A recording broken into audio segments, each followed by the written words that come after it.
너는 엄마 생각은 하나도 안 하는구나. 엄마 생각을 왜 안 해? 엄마도 명절에 딸이랑 사위가 와서 자고 가면 좋지 않아? 딸도 딸 나름, 사위도 사위 나름이었습니다. 다른 사람들한테 물어봐. 다들 엄마 보고 이기적이라고 할걸? 사위한테 호텔에서 자라고 하는 장모가 어디 있어? 나 정말 서운해. 그럼 차라리 명절에 오지 말어. 뭐? 뭐가 그렇게 다 서운하니? 새끼 차려주고 잠자리 봐주고 불평 듣는 엄마는 생각 안 하니? 아니, 맨날 오는 것도 아니고. 딸이랑 사위 밥 차려주는 게 그렇게 힘들어? 오늘 이야기 속 주인공은 63세 전미숙 씨입니다. 그리고 그녀의 딸과 사위에 관한 이야기이죠. 전 씨는 사위가 무척 부담스러웠습니다. 특히나 전 씨의 집에 방문하는 것이 견디기 힘들었습니다. 백년 손님이라며 대접을 바라는 그 기대에 부응을 해주기가 어려웠기 때문이었죠. 그래서 명절에도 전 씨의 집에서 재우는 대신에 딸과 사위에게 호텔을 예약해주고 밖에서만 보았는데 그것조차도 불만이 많아 보였습니다. 사위가 오면 며칠 전부터 신경을 써야 했고 와서도 꼭 상전에 시중을 드는 무수리처럼 안절부절하게 되었습니다. 사위는 그걸 당연하게 생각했고 딸조차도 그걸 바라는 듯 보였습니다.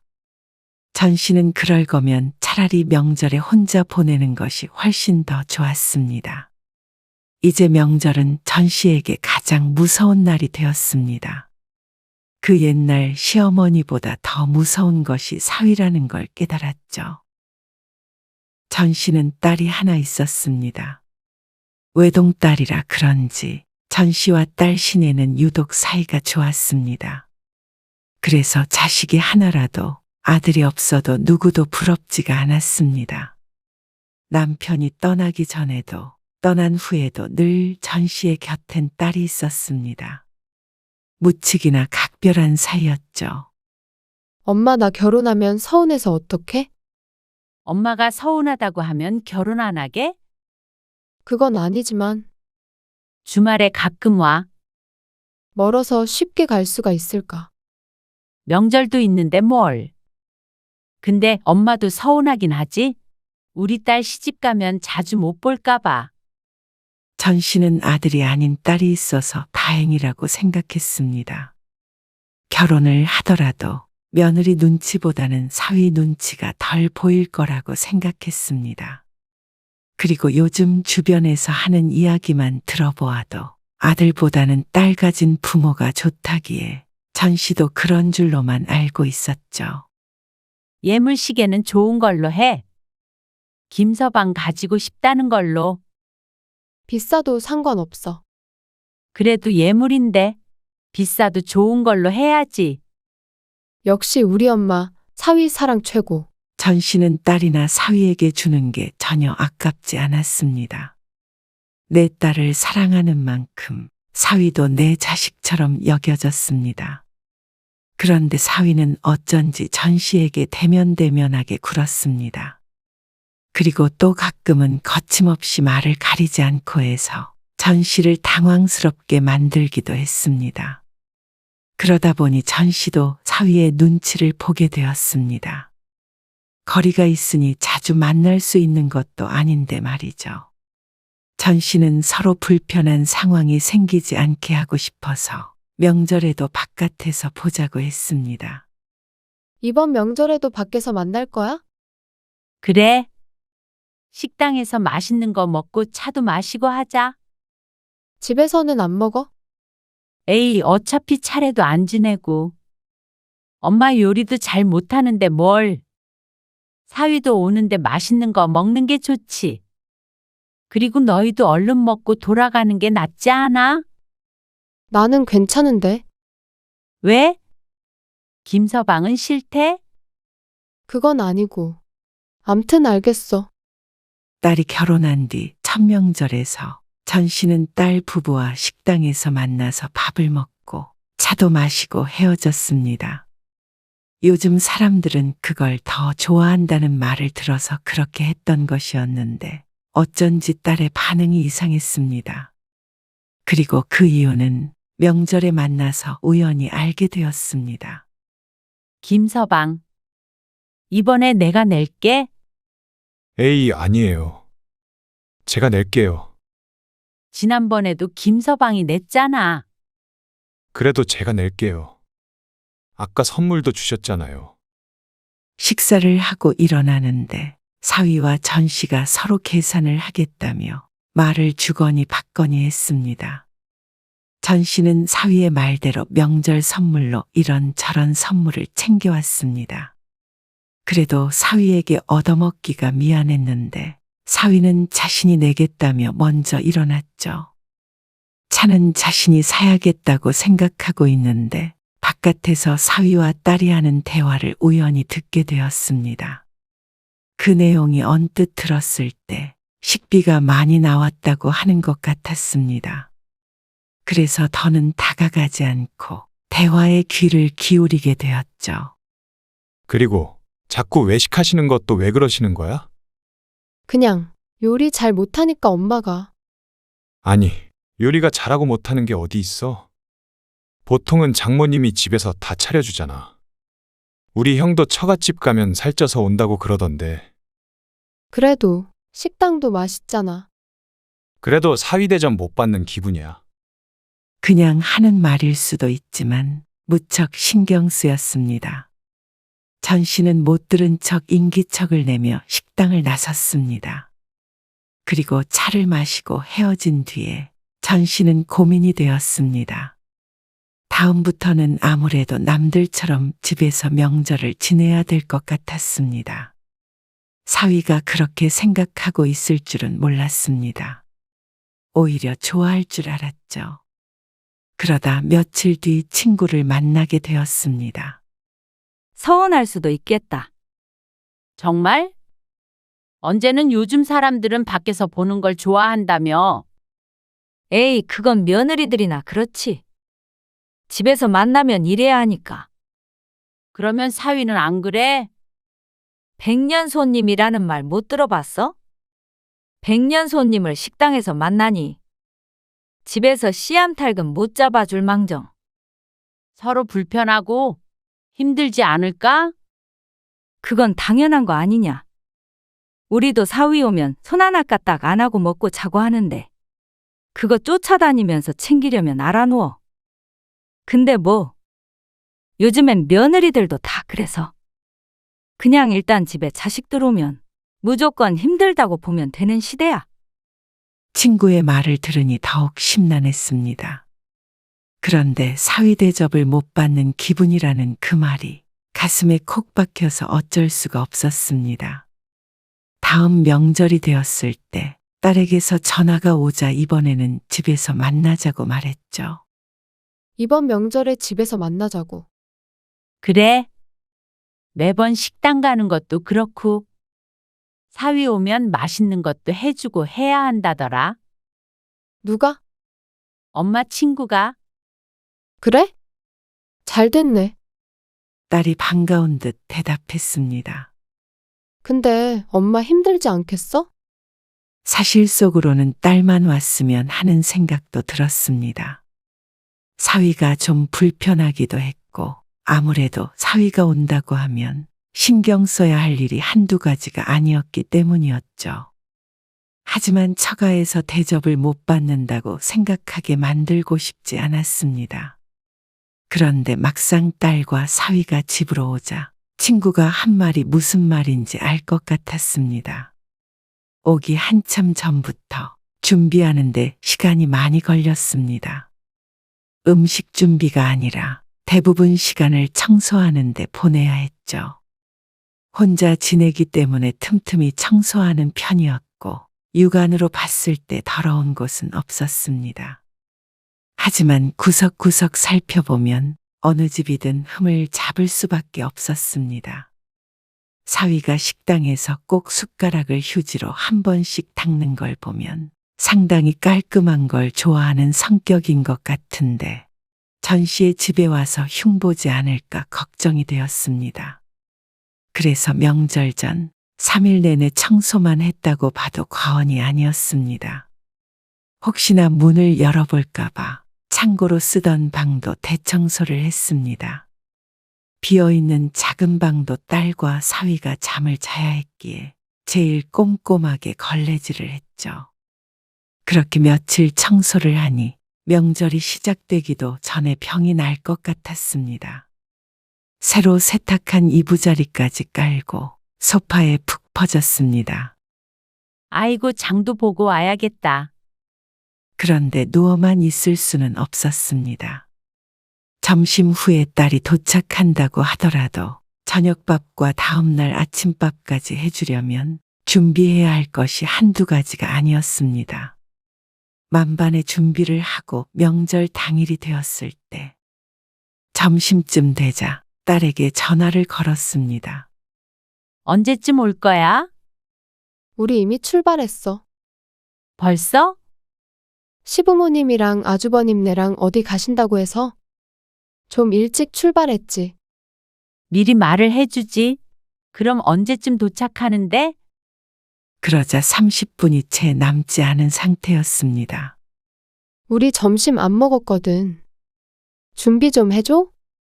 그 말에 깜짝 놀랐습니다.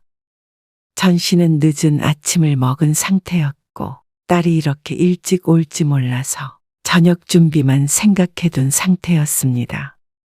그 말에 서둘러 전화를 끊었습니다. 전 씨는 무척 분주해졌습니다.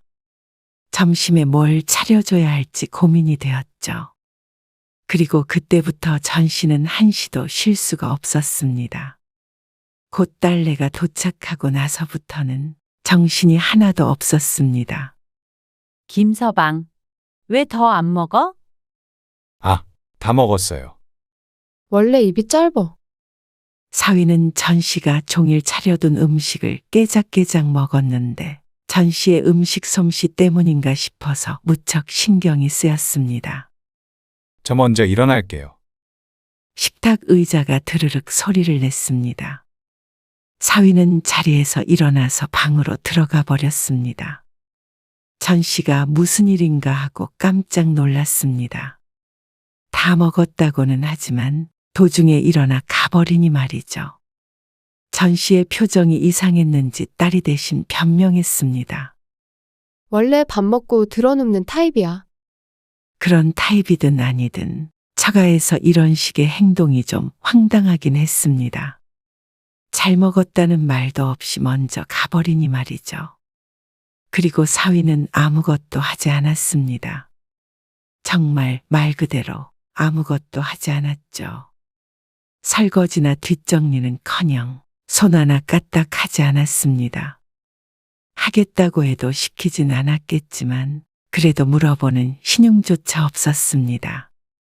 그리고 저녁 때도 마찬가지였습니다. 안주할 거리 없어요? 식사 후에 맥주캔을 따더니 안주를 찾았습니다. 식사를 아직 마치지 못한 전 씨가 사위의 말에 자리에서 일어날 수밖에 없었습니다. 뭐 해줄까? 김서방 매콤한 거 좋아하는데. 그래? 매운 닭발 이런 거 있으면 좋은데. 그런 게 없지, 집에. 그러면 김치전 같은 거라도 해줘. 밥 먹던 사람을 일으켜서 다른 요리를 하라는 것에 당황스러웠습니다. 하지만 딸도 사위도 그게 당연한 듯 보였습니다. 그런데 차려놓은 음식도 한 상 가득이었습니다. 잔치상처럼 차려놨는데 그 중에 매운 음식은 보이지 않았습니다. 그래서 안 먹었나 싶기도 했죠.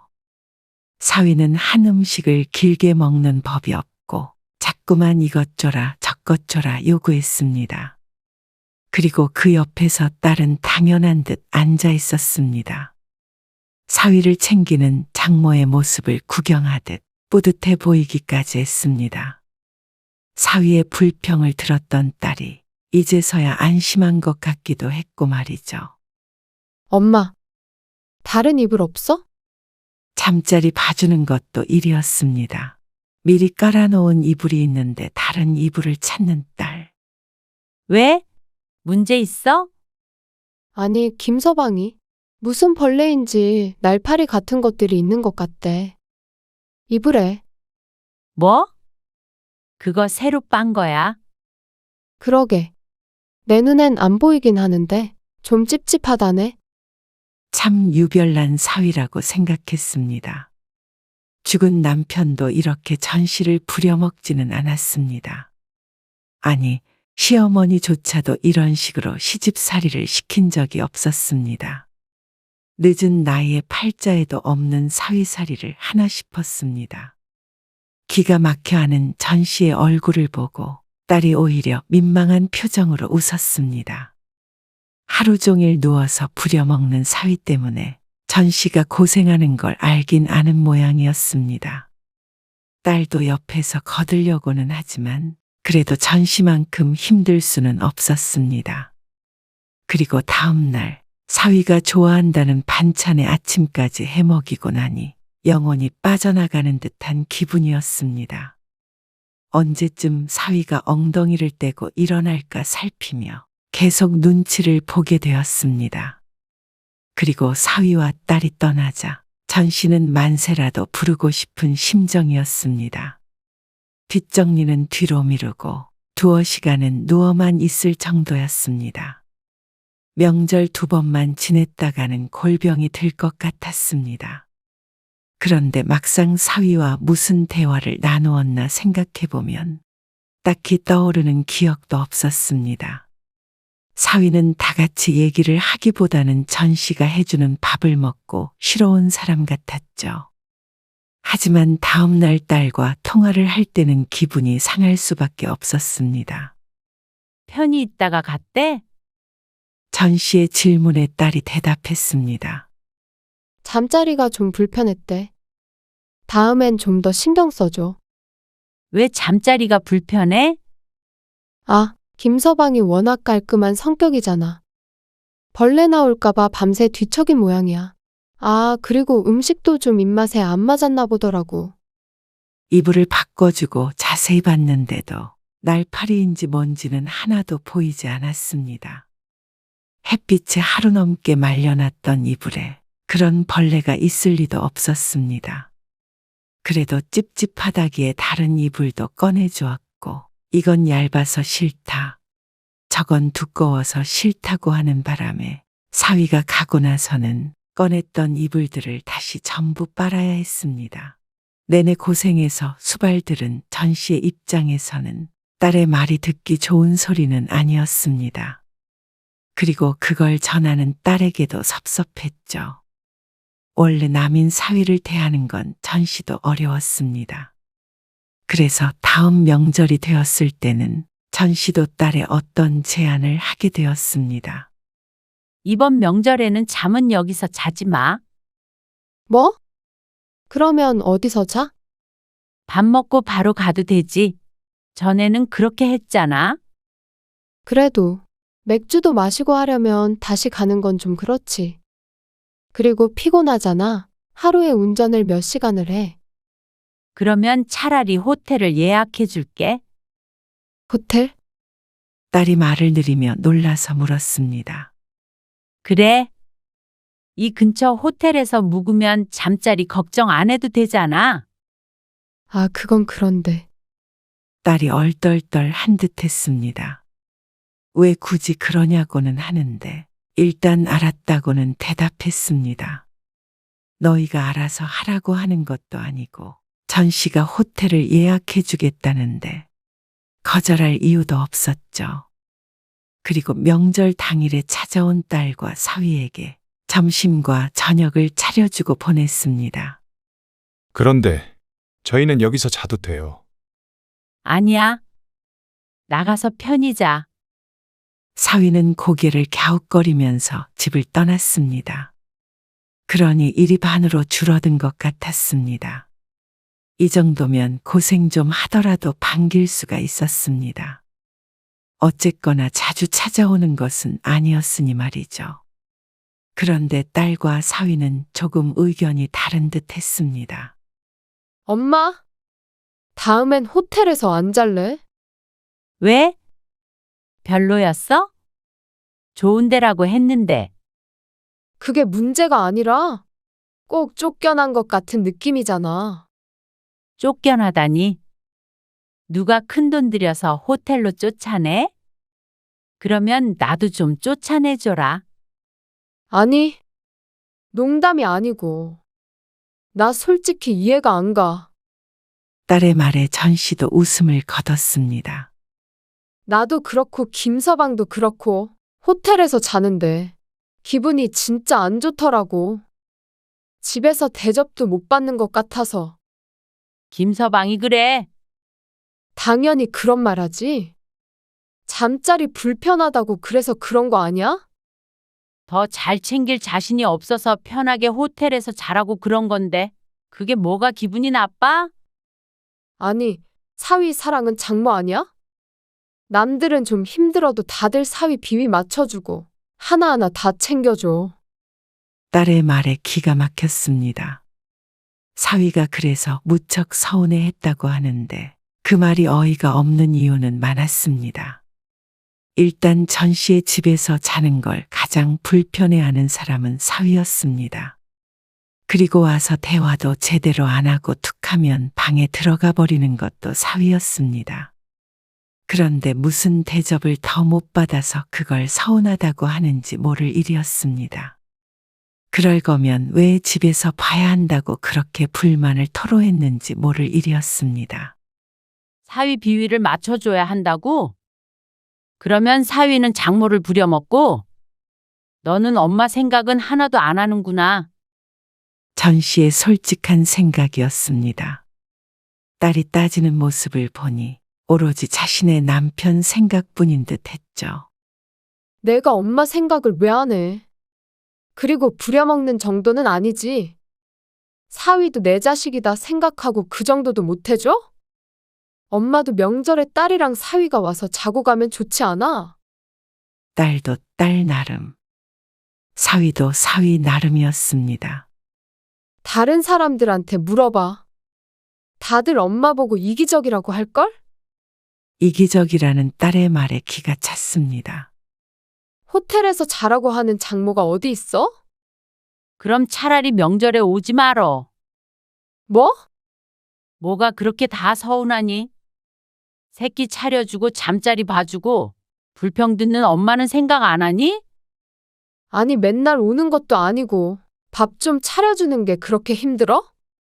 딸이라도 전 씨의 마음을 알아줬다면 이러지 않았을 것입니다.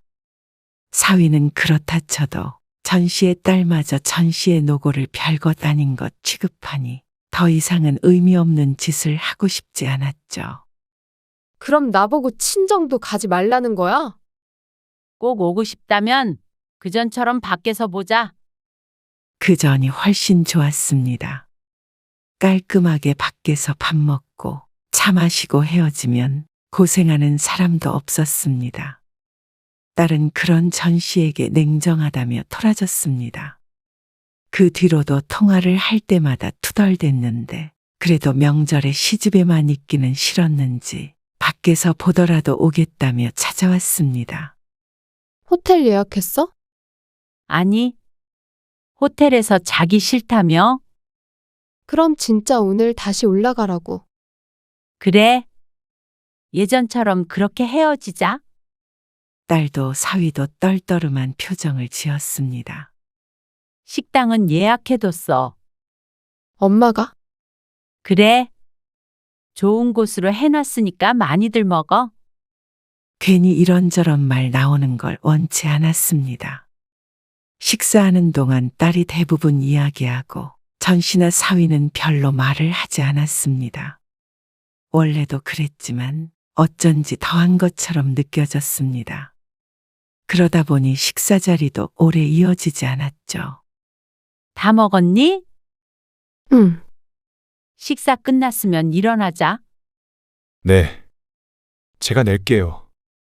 사위가 계산을 하겠다며 일어나려고 했습니다. 그런데 전 씨가 얼른 선수를 쳤죠. 아니, 내가 낼게. 전 씨는 사위가 뭐라고 덧붙이기도 전에 일어나서 먼저 계산을 해버렸습니다. 그러면 식사비가 많이 나왔다고 불평하는 소리를 듣지 않아도 됐으니 말이죠. 잘 먹었습니다. 사위는 찝찝한 표정으로 전 씨에게 말했습니다. 사위가 그렇게 대접받는 기분을 원한다면 전 씨가 식사비를 내면 그만이었습니다. 그전처럼 집에서 대접 안 해준다는 불만이 있을 수는 있겠지만 적어도 고생은 고생대로 하고 욕을 먹는 일은 없을 것이었습니다. 전 씨는 밖에서 딸과 사위를 보내고 혼자 집으로 돌아왔습니다. 오히려 고요한 집이 반가웠습니다. 명절인데도 말이죠. 이런 저런 갈등을 겪느니 그냥 명절은 혼자 보내는 게 나은지도 몰랐습니다. 그전에는 결혼한 딸이 자주 왔으면 하는 마음이 컸는데 이제는 그 생각이 크게 바뀌었습니다. 누가 오든 자식이 집에 오면 일단 힘들다고 했던 친구의 말이 이해가 갔습니다. 딸내가 오면 번뇌만 생겼습니다. 참, 나이 들어서 누구 눈치를 보고 산다는 게 참 힘들었습니다. 그리고 그게 사위나 며느리라면 더 그럴듯했습니다. 그런데 딸은 전 씨에게 섭섭하다면서 조금 거리를 두는 듯 하더니 반년쯤 지났을 때 폭탄 발언을 했습니다. 예상치도 못했던 제안이었죠. 올라와서 같이 살자. 무슨 말이야? 엄마도 혼자 지내는 거 외롭지 않아? 뜬금없는 말에 전 씨가 의아해하자 딸은 뜻밖의 소식을 전했습니다. 사실, 나 임신했어. 뭐? 정말? 기쁜 소식이었습니다. 이어지는 말만 아니었어도 말이죠. 그래서 애도 키워야 하고 그렇잖아. 엄마랑 살림을 합치면 어떨까 해서. 말도 안 되는 소리처럼 들렸습니다. 그런 건 생각도 안 해봤어. 김서방도 좋다던데. 엄마가 애 봐주면 좋겠다고. 그리고 엄마 집 팔고 올라오면 뭐 우리도 집도 좀 넓힐 수도 있을 것 같고. 기가 막혔습니다. 전 씨는 생각도 안 하고 있는데 둘은 이미 상의를 마친 듯 보였습니다. 엄마도 혼자 사는 것보다 낫잖아. 왜 그렇게 생각하는지 몰랐습니다. 나 결혼한다고 했을 때 자주 못 보니까 서운해했었잖아. 그렇다고 같이 살고 싶다는 소리는 아니었어. 지금 잠깐씩 만나는 것도 불편해서 못 견디는데 같이 사는 것은 완전히 다른 문제였습니다. 결국엔 명절에도 바깥에서 보기로 한 이유가 있었는데 어떻게 같이 살 생각을 하는지 이해가 가지 않았습니다. 애를 볼 사람이 필요해서인지 아니면 집을 넓히려면 전 씨의 집을 판 돈이 필요해서 그런 건지 전 씨는 도무지 좋은 쪽으로 생각할 수가 없었습니다. 사위만 떠올려도 그랬습니다. 며느리가 아니라 사위여서 그런지 모르겠지만 장모를 전혀 어렵게 생각하지 않았습니다. 그리고 자기가 대접을 받아야 하는 중요한 손님이라고 생각하는 듯 했죠. 물론 중요한 손님은 맞았지만 또한 전 씨를 괴롭게 하는 손님이기도 했습니다. 손님이 주인을 하대하니 반기지 않을 수밖에요. 애는 꼭 필요할 때 주말에 가끔 가서 봐줄 수는 있겠지만 같이 사는 건 못할 것 같다. 뭐? 왜? 딸은 그런 전 씨를 이해하지 못하는 듯 했습니다. 나 정말 이해가 안 가. 딸이랑 같이 사는 거 다 좋아하지 않아? 명절에 하루를 같이 있어 봤지만 전혀 좋을 것 같지 않았습니다. 합가를 하게 되면 미래가 뻔히 보였습니다. 온갖 집안일과 육아는 전 씨의 몫이 될 것이고 전 씨는 사위 눈치, 딸 눈치 보느라 정신이 없을 것이었습니다. 왜 모시고 산다고 그래도 그래? 모시고 살 것 없다니까? 엄마 혼자 잘 살고 있으니까 걱정 마. 아니, 엄마는 괜찮을지 몰라도 우리 사정도 좀 생각해 줘야지. 애 보는 거? 그것도 그렇고. 그러면 더더욱 싫어. 뭐가 됐든 너희가 알아서 했으면 좋겠다. 그러자 딸은 꼭 전 씨에게 배신이라도 당한 듯 굴었습니다. 김서방 때문에 그래? 사위만의 문제는 아니었습니다. 어쩌면 사위와 잘 지내지 못하는 자신의 문제일 수도 있었습니다. 하지만 가장 큰 문제는 딸이라고 생각했습니다. 딸이 전 씨를 전혀 존중하지 않고 자신들의 뒷바라지를 해야 하는 사람으로 여기니 사위도 당연히 그렇게 생각했습니다. 남들 얘기를 들어보면 대부분 며느리와 갈등이 있는 것 같았지만 자식이라고는 딸 하나 있는 전 씨는 어찌 보면 참 불행한 경우인 것 같았습니다. 사위도 김서방이 유일했으니 말이죠. 김서방이나 너나 엄마를 꼭 상전이 무수리 부리듯이 부리는데 그래 놓고는 합가하자고 하자면 내가 해야 하니? 언제 그랬다고 그래? 그리고 그 정도는 누구나 하는 거 아니야? 그 중에서 엄마는 빼줘라. 앞으로 계속 그렇게 살다가는 네 아빠 따라갈 것 같다. 엄마! 딸이 외쳤습니다. 나라고 뭐 편한 줄 알아? 엄마랑 김서방 둘 다 불편하고 힘들다 그러는데 중간에서 어떻게 해야 할지 모르겠단 말이야. 그것 때문에 김서방이랑 다투기도 한 거 엄마는 모르지. 싸웠다고? 그래. 엄마만 힘든 거 아니야. 명절만 되면 나도 힘들어. 양쪽 눈치 보니까. 그래도 친정이니까 오는 거잖아. 그러면 도대체 왜 오는 거야? 집도 불편하다. 호텔도 싫다. 밖에서 만나는 것도 싫다. 어느 장단에 맞춰야 할지 모르겠다. 너는 그냥 엄마가 다 희생해서 김서방 수발 들어주길 바라는 거지? 김서방이 좀 까탈스러운 게 있어서 그렇지. 그러는데 어떻게 같이 살라는 거야? 같이 살면 또 다를 거 아니야? 아냐. 같이 사는 건 못하겠다. 친정에 오고 싶으면 명절 말고 주말에 너만 내려오던지 해. 아니, 아니다. 그냥 명절에도 오기 싫으면 오지 마. 너희들끼리 알콩달콩 잘 살아. 괜히 싸워가면 눈치 보면서 올 거 없어. 그러자 딸은 전 씨에게 크게 실망한 듯 보였습니다. 하지만 전 씨도 말을 번복할 생각은 전혀 없었습니다.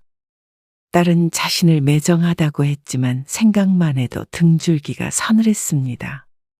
고생길이 훤히 열리는 것 같아서 황급히 고개를 저었습니다. 한때는 남편도 없고 홀로 된 것이 쓸쓸해서 늙으면 딸과 같이 살고 싶은 마음도 있었습니다. 딸이 결혼하기 전 일이었지만 말이죠.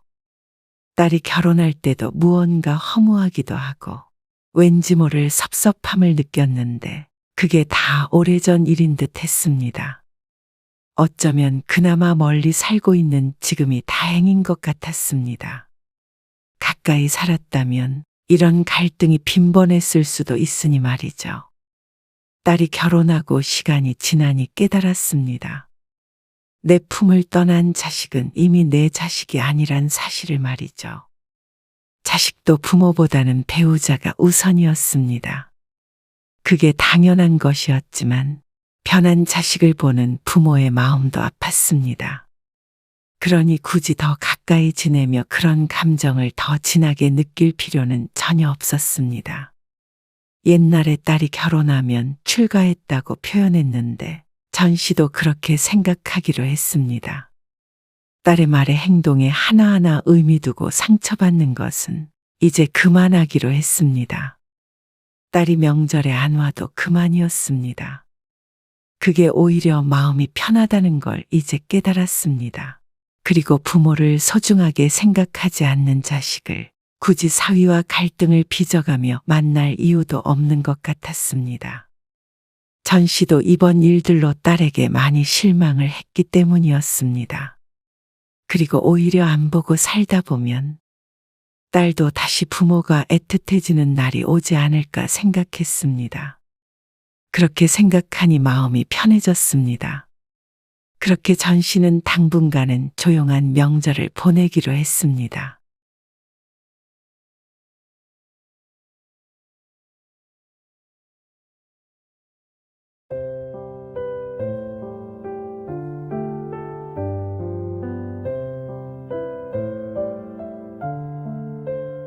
뭐, 셋째, 너희가 제정신이야?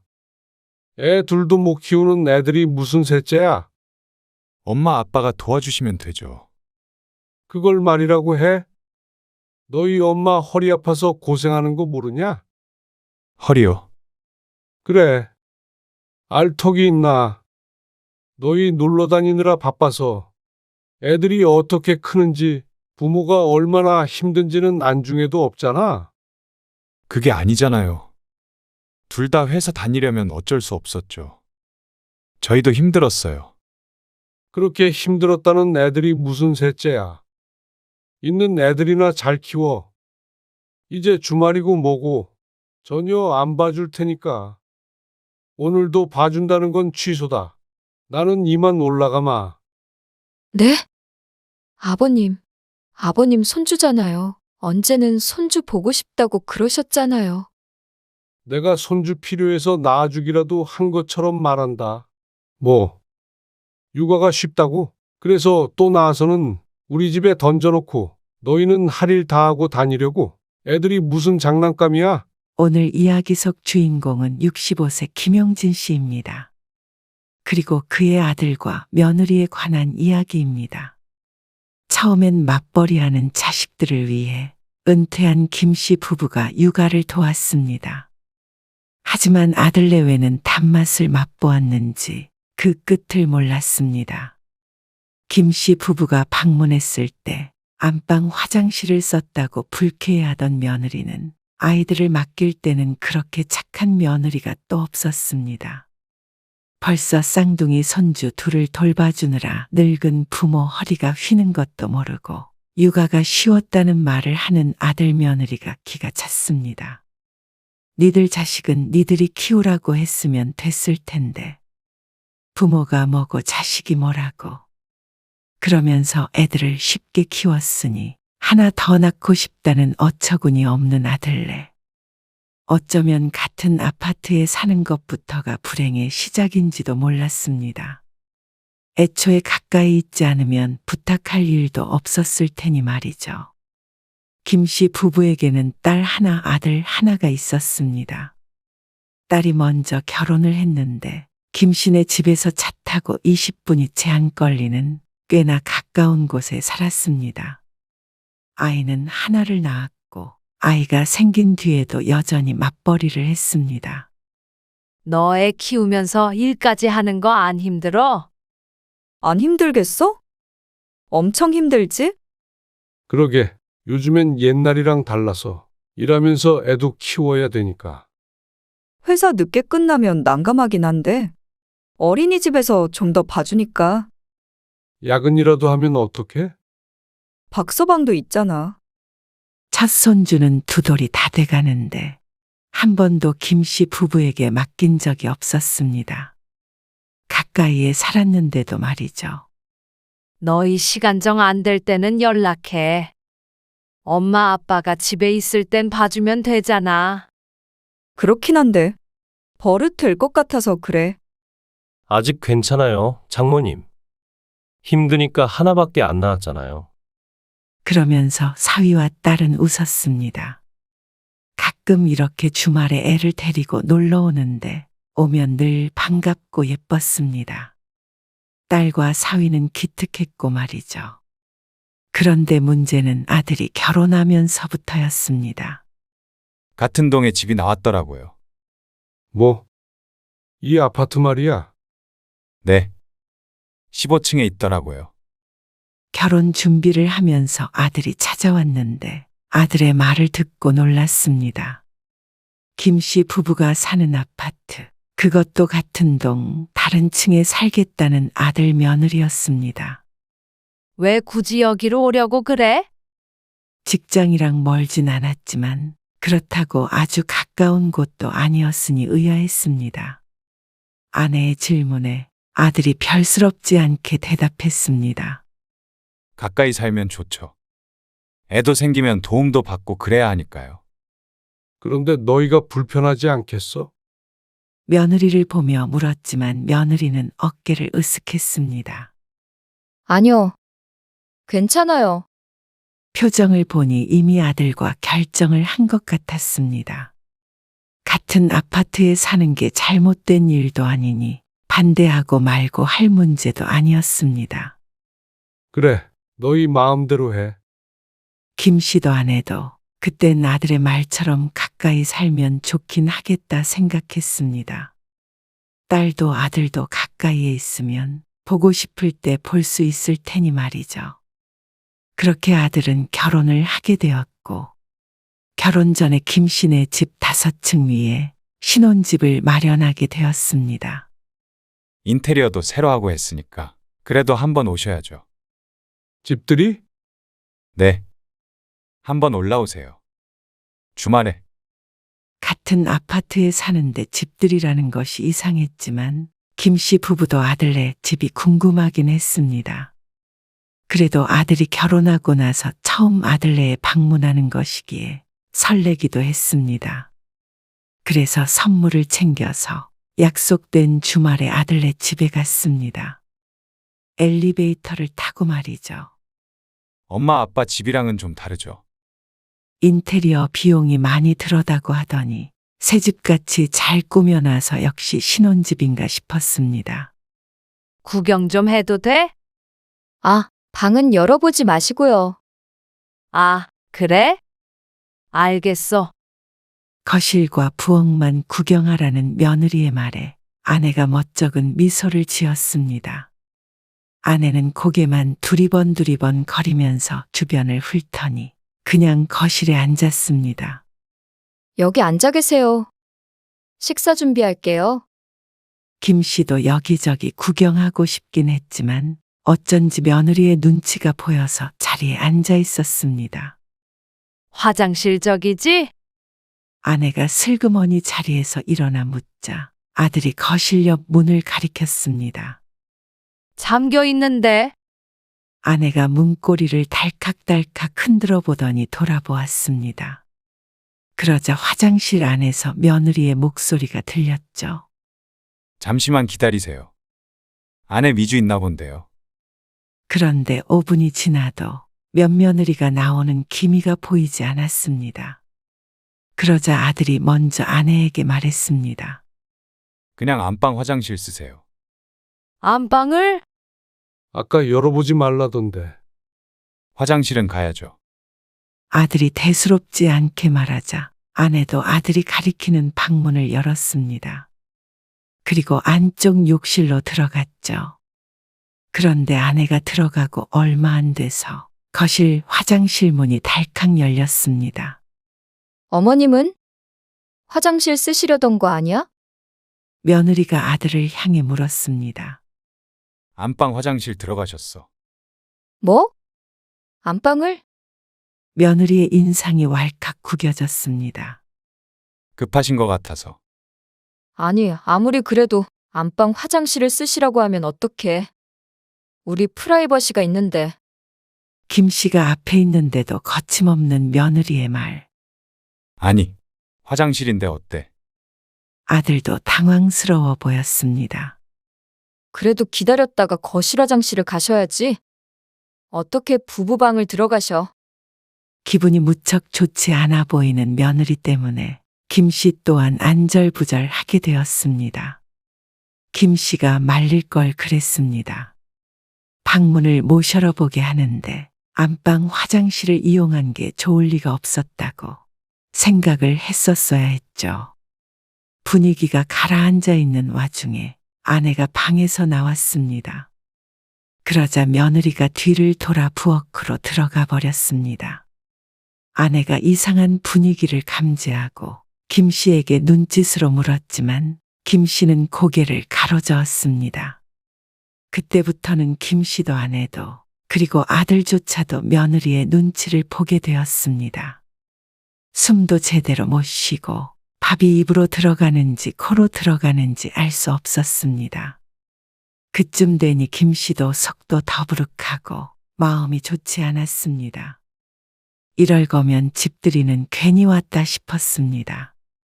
개인 공간이 그렇게 중요하면 애초에 초대를 하지 않으면 될 일이 아닐까 싶었습니다.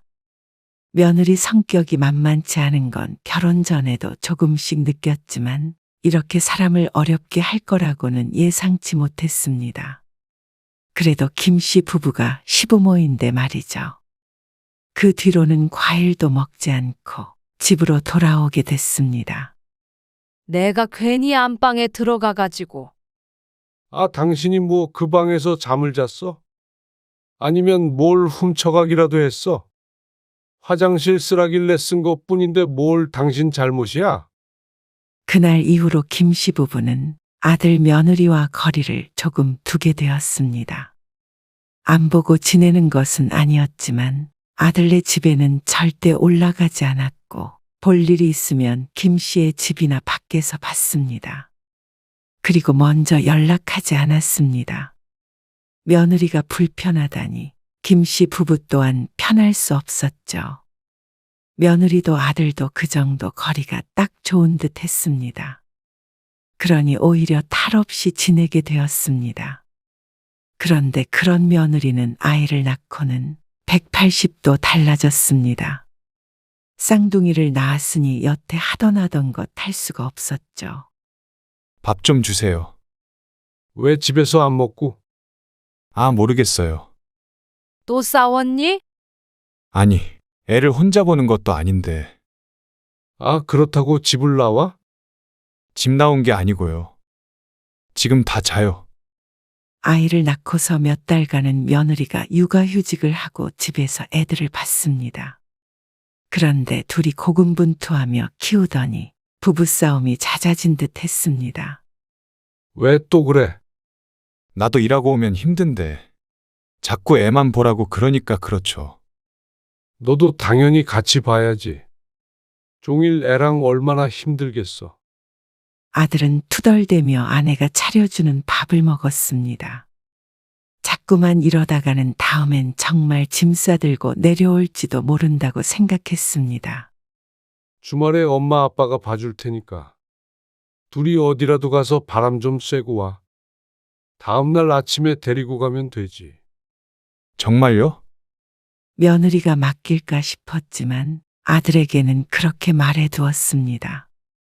그런데 다음 날 바로 쌍둥이 아이들을 데리고 온 아들. 데이트하고 와. 어머님, 아버님. 감사해요. 내일 아침에 일찍 데리러 올게요.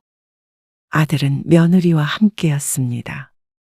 얼마나 상냥하게 말하던지 김 씨는 자신의 며느리가 맞나 싶었습니다.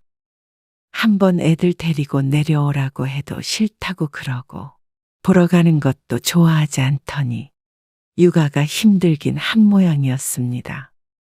아이고, 애들이 왜 싸우는지 알겠네. 쌍둥이를 본 지 몇 시간 되지 않아서 김 씨가 한 말이었습니다. 며느리가 왜 힘들었는지 이해가 갔습니다. 김 씨 부부도 쌍둥이를 키워본 적이 없으니 몰랐죠. 맡긴다고만 하면 자주 봐주자. 힘들긴 해도 내 손주들이니 예쁘지 않을 리 없었습니다. 처음으로 아이들이랑만 있는 시간도 좋았습니다. 그리고 일요일 아침에 다시 아이들을 데리고 가며 아들도 며느리도 무척 기뻐했습니다. 화해했어? 아, 당연히 화해했죠. 종종 이렇게 봐주세요. 너무 편하고 좋더라고요. 그래도 둘이 사이가 좋아 보여서 다행이었습니다. 종종 봐달라는 말에도 김 씨 부부는 고개를 끄덕였습니다. 그리고 그 다음부터는 종종이 아니라 거의 매일 손주들을 떠안게 되었습니다. 미주는 오늘 약속이 있대요. 조금만 봐주세요. 며느리는 여전히 휴직 중이었는데도 불구하고 콧배기도 비추지 않았습니다. 아침에 아들이 출근하며 양팔에 아이들을 안고 나타나면 김 씨 부부가 넘겨받았습니다. 꼭 어린이집이라도 된 것 같았습니다.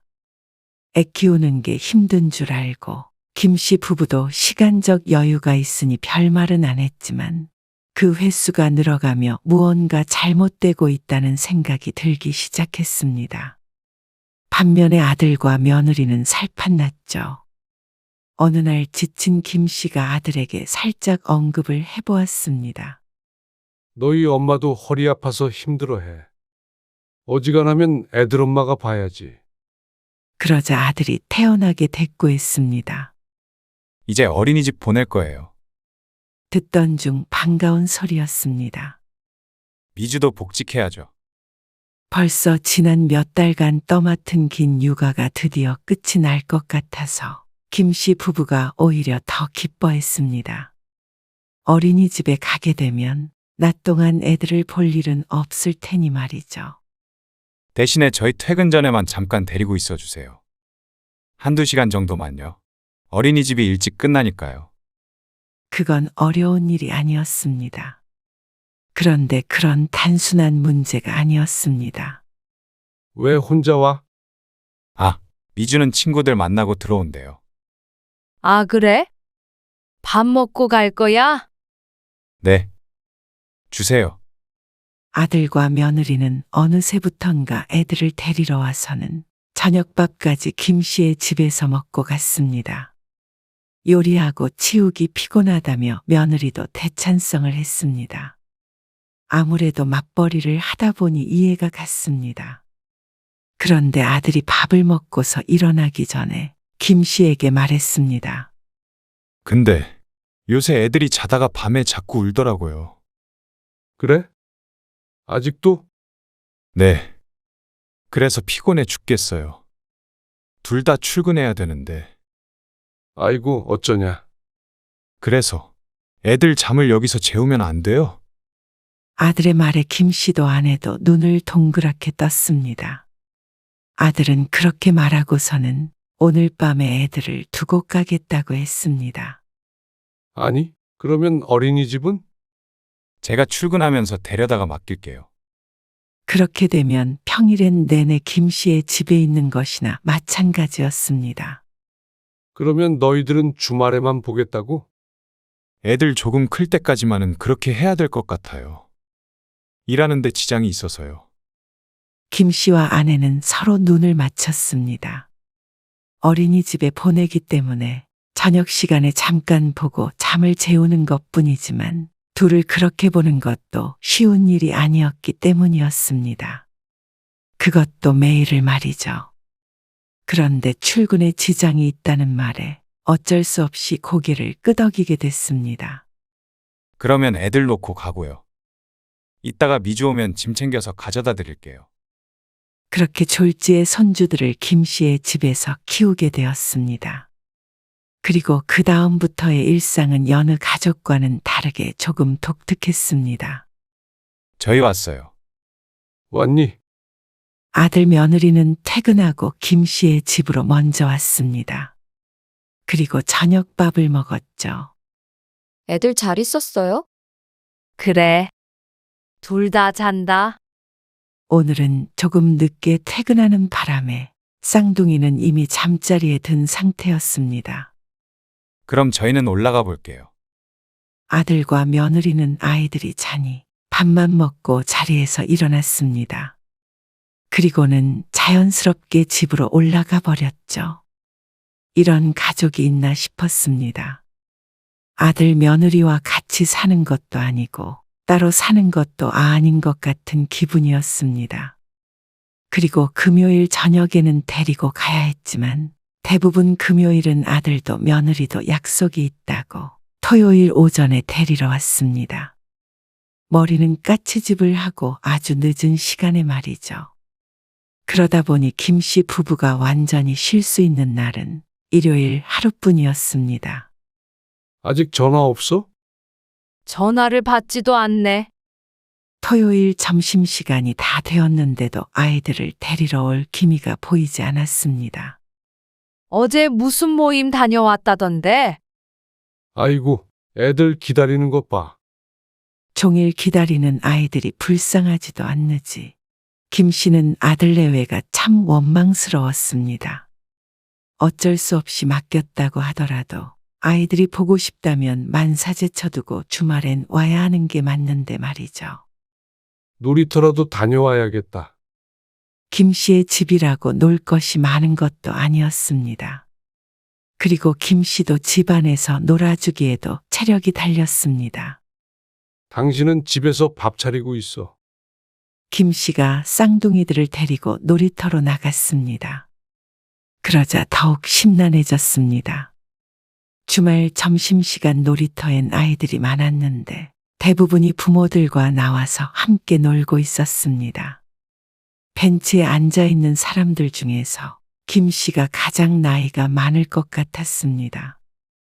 조부모가 애를 봐주는 집안도 많겠지만 아무래도 주말엔 부모가 직접 돌볼 테니 말이죠. 지금 김 씨가 보고 있는 부모들도 대부분 맞벌이를 할 텐데 이토록 자기 자식을 방치하는 것은 김 씨의 아들과 며느리밖에 없는 것처럼 보였습니다. 그네를 타고 노는 손주들을 보는데 김 씨가 미안하기까지 했습니다. 어쩐지 자기 부모와 노는 아이들의 표정은 밝은 것 같았고 김 씨의 손주들의 표정은 그리 밝은 것 같지 않았습니다. 물론 김 씨의 착각일 가능성이 높았지만 말이죠. 그렇게 1시간가량 밖에서 시간을 보내다가 김 씨가 아이들을 데리고 엘리베이터를 타기 위해 1층에서 기다렸습니다. 띠링 소리가 나고 엘리베이터가 1층에서 멈췄습니다. 그런데 뜻밖의 얼굴이 보였습니다. 아버님, 김 씨의 며느리였습니다. 그런데 운동복을 차려입은 상태였습니다. 어디가? 저 필라테스 가요. 뭐? 어디? 운동이요. 요가 같은 거. 지금? 애들은 어떻게 하고? 애들 아빠 지금 집에서 자고 있는데 전화 한번 해보세요. 아이들은 엄마를 보고 반가워하는데 며느리는 아이들을 잠시 아는 채 하고는 서둘러 나갔습니다. 운동 시간에 늦었다며 말이죠. 황당함에 엘리베이터에 올라타는 것조차 있고는 그 자리에 한참 서 있었습니다. 아니, 지금 올라오다가 시우 엄마 봤거든. 근데 무슨 운동을 간다네. 그러자 아내도 아는 눈치였습니다. 저녁에 일 끝나고도 다니더라고. 뭐? 우리 집에서 밥 먹고 올라가서 운동한다고 다시 나가는 거 마주쳤어. 지지난주에 쓰레기 버리다가. 더욱 황당한 말이었습니다. 그럴 시간이 있으면 저녁 시간만이라도 아이들과 함께 보내는 게 당연한 것 아닌가 싶었습니다. 나도 한마디 했더니 취미생활도 해야 된다고 눈 똑바로 뜨고 말하는데. 애들을 내팽개쳐놓고는? 그러니까 말이야. 근데 뭐라 그래. 형인이도 축구인지 뭔지 운동 다닌다고 왜 자기는 못하냐고 따지는데. 또 며느리의 기에 밀려서 아무 말도 못한 듯 했습니다. 이럴 거면 어째서 자식을 낳았는지 모를 일이었습니다. 김 씨도 평생 자식 키우느라 고생했는데 이제는 자식의 자식까지 키우다가 죽겠구나 싶었죠. 어린이집에서 빨리 돌아오니 그 공백 시간을 봐주는 것까지는 도움을 줄 수 있지만 이제 김 씨의 집에서 재우는 것은 해서는 안 될 듯 했습니다. 이러다가 손주들이 엄마 아빠 얼굴도 몰라볼 것 같아 걱정이었습니다. 물론 아들은 그 말을 듣고는 펄쩍 뛰었습니다. 아니, 한 1년만 더 봐주세요. 애들이랑 같이 자면 진짜 너무 피곤해서 그래요. 힘드시더라도 조금만 더 부탁드려요. 그간 편하긴 한 모양이었습니다. 아니, 퇴근 후에는 좀 같이 시간도 보내고 해. 힘들어도 지지고 볶고 사는 거잖아. 어떻게 애를 계속 남의 손에 키워? 남의 손이라니요. 할머니 할아버지인데. 그 얘기가 아니잖아. 그리고 애들을 여기에 맡겨놓고 너희 운동 다니고 할 게 아니고 말이야. 애들이 너희 얼마나 기다리는데. 아, 이번에 여행도 한번 갔다 오려고 했단 말이에요. 뭐? 여행? 애 낳고 여행도 한번 못 가봤잖아요. 기가 막혀서 한숨만 나왔습니다. 어쩜 그렇게 철이 없냐? 차라리 애들 좀 크고 같이 가던가 해. 꼭 애 키우느라 여행 한번 못했던 것처럼 말하는 아들 며느리 때문에 기가 찼습니다. 주말에도 종종 맡기고 놀러도 다녔으니 말이죠. 해외여행을 가고 싶다고 하더라도 애들이 이렇게 어린데 좀 참을 수 없나 싶었습니다. 그때부터는 김씨 부부도 퇴근한 아들 내외에게 아이들을 돌려보냈습니다. 1시간이든 2시간이든 함께 부대끼며 지내라고 말이죠. 그러니까 힘들다고 죽는 소리를 했습니다. 남들은 다 그렇게 키워. 네 새끼들이잖아. 그 정도 안 힘들고 어떻게 애 키우냐. 그렇다고 김씨 부부가 육아에서 완전히 해방이 된 건 아니었습니다. 어린이집에서 돌아온 뒤에 1~2시간은 김씨 부부가 보고 밥도 먹였습니다. 그래도 김씨 집에서 재우지 않는 것만 하더라도 많이 발전한 것이라고 생각했습니다. 주말 아침에도 자연스럽게 아들 내외가 아이들을 봤으니 말이죠. 이따가 오후에 애들 좀 봐주세요. 그래. 알았다. 점심 먹고 놀이터 잠깐 들렸다가 데려다 놓을게요. 그래도 주말이 됐을 때는 가끔 봐주기도 했습니다. 김 씨도 손주들이 보고 싶었고 아들 며느리도 숨통을 틔워주기 위해서였죠. 당신이 나가서 데리고 와. 놀이터에 있다며? 그럴까? 김 씨는 점심을 먹고 손주들을 데리러 놀이터로 나갔습니다. 그런데 아들 며느리가 나와서 벤치에 앉아 있었고 그 앞에서 아이들이 놀고 있었습니다. 아들 며느리의 뒷모습을 보며 다가가는데 둘의 말소리가 들렸습니다. 그 소리를 듣고는 황당하기 그지없었죠. 하나 더 낳을까, 우리? 뭐? 셋을 어떻게 키워? 왜 못 키워? 어머님, 아버님 계시는데. 생각했던 것보다 육아 별로 힘들지 않은데. 그건 그런데. 둘이 노는 거 보니까 예쁘잖아. 갓난아기 때도 진짜 예뻤는데. 예쁘긴 하지. 그렇게 말하니까 하나 더 낳아도 좋긴 하겠다. 애들은 금방 크잖아. 그니까 별로 안 힘들지? 어쨌거나 같은 아파트로 이사 오길 잘했네. 어처구니가 없어서 듣고 있었지만 더는 듣고 싶지 않아서 가까이 다가갔습니다. 애가 알아서 쑥쑥 크는 줄 아냐? 그렇게 클 동안 너희는 놀러 다니느라 힘든 줄 몰랐겠지. 아, 아빠. 이제 어린이집 끝나고도 너희가 데리고 가. 퇴근 시간까지 봐주기도 하잖아. 갑자기 왜 그러세요? 뭐? 셋째, 너희가 제정신이야. 애 둘도 못 키우는 애들이 무슨 셋째야? 엄마 아빠가 도와주시면 되죠. 그걸 말이라고 해? 너희 엄마 허리 아파서 고생하는 거 모르냐? 허리요. 그래.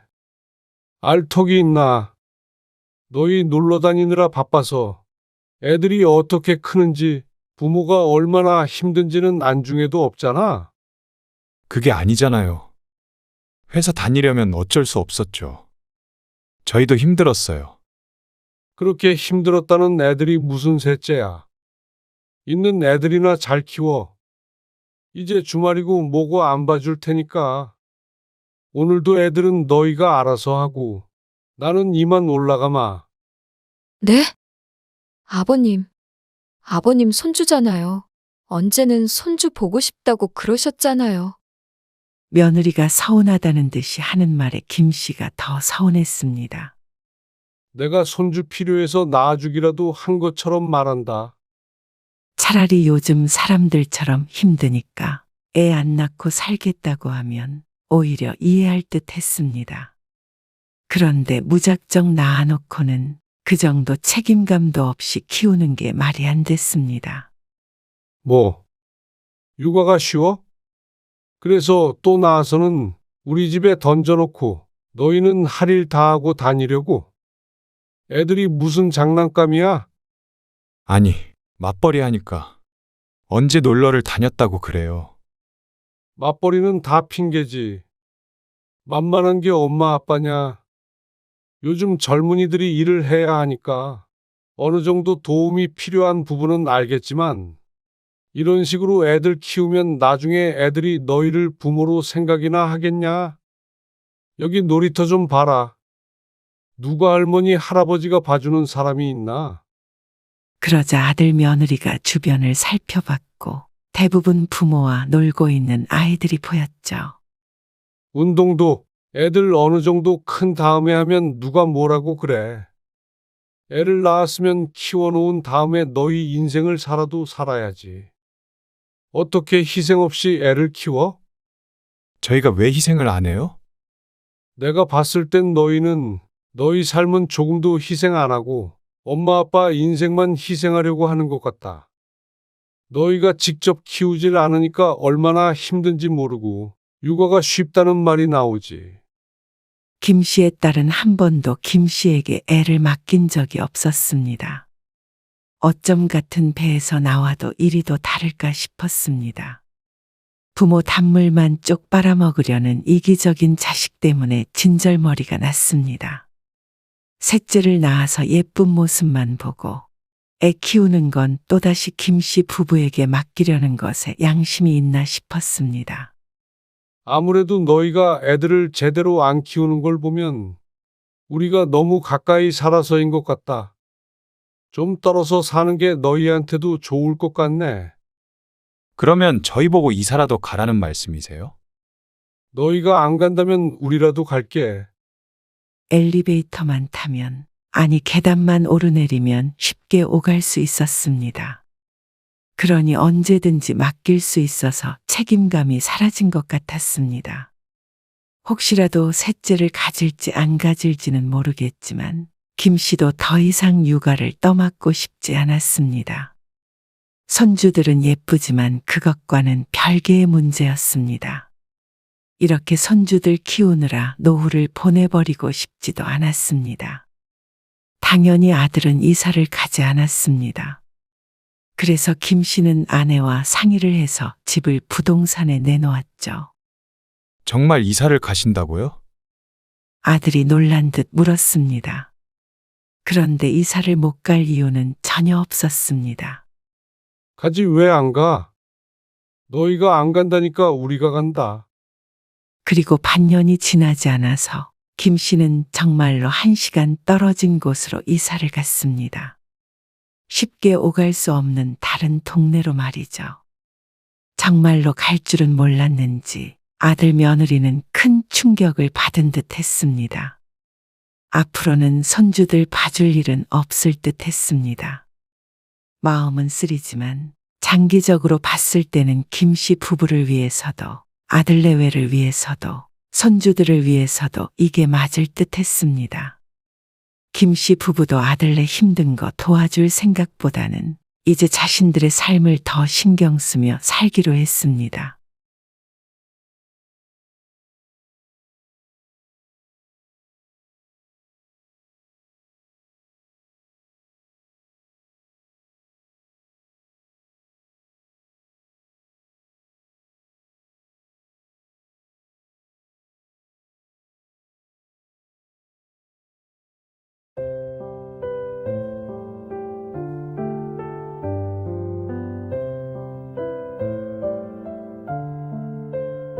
수아 엄마가 아마 마음의 상처를 많이 받았나 봐요. 돌잔치도 그래서 안 한다는 거야? 오지도 않고? 그건 그렇다 쳐도 왜 수아도 안 데리고 오는 거야? 수아 엄마가 데리고 있겠대요. 뭐?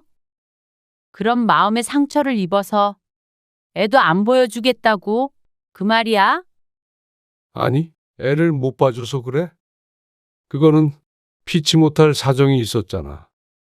그래도 보고 싶지 않다는데 어떻게 해요? 제가 억지로 끌고 올 수도 없고 그렇다고 강제로 애를 뺏어서 올 수도 없고요. 오늘 이야기 속 주인공은 64세 심영화 씨입니다. 그리고 그녀의 아들과 며느리에 관한 이야기이죠. 심 씨가 원했던 것은 아니었지만 심 씨는 며느리를 서운하게 만들었습니다. 손주가 태어나면 돌봐달라던 그 약속을 지킬 수가 없었습니다. 하지만 심 씨에게도 나름의 중요한 사정이 있었습니다. 그런데도 그것이 그렇게 큰 잘못이었던 것인지 그 일 이후로 서운하다고 거리를 두던 아들 며느리는 나중엔 손주를 보여주지도 않았습니다. 자식이라곤 아들 하나 있는데 그 며느리가 손주를 안 보여주니 심 씨는 영영 손주를 볼 기회를 빼앗기고 만 것이죠. 하지만 차라리 그렇게 멀어지고 말았다면 나았을 텐데. 저들 아쉬울 때는 손주를 인질로 삼고 이것저것 요구하는 아들 며느리. 이제는 미안했던 감정도 흐릿해지고 그 못된 심보에 질려버렸습니다. 이리저리 끌려다니느니 심 씨는 손주를 안 보고 사는 게 낫겠다는 생각마저 들었습니다. 심 씨 부부는 아들이 하나 있었습니다. 결혼 전에는 꽤나 가까운 부모 자식 사이였습니다. 다른 아들들보다 살가워서 어릴 적엔 딸보다 낫다는 소리를 하곤 했습니다. 하지만 그것도 다 가정이 생기기 전이었습니다. 아들은 4년 전에 결혼을 했습니다. 신혼집은 멀지 않았지만 아들네와 심씨 부부의 심적 거리는 결코 가깝지 않았습니다. 며느리와 통화한 것이 손에 꼽을 정도가 아니라 기억에도 거의 없었습니다. 심 씨는 하나밖에 없는 며느리와 친하게 지내고 싶었는데 바람처럼 그렇게 되진 않았죠. 희재야, 지난번에 너희 어분 이불 없다며. 네. 사야죠. 아버지가 그거 사주라고 해서 엄마가 같이 가서 사줄까 하는데.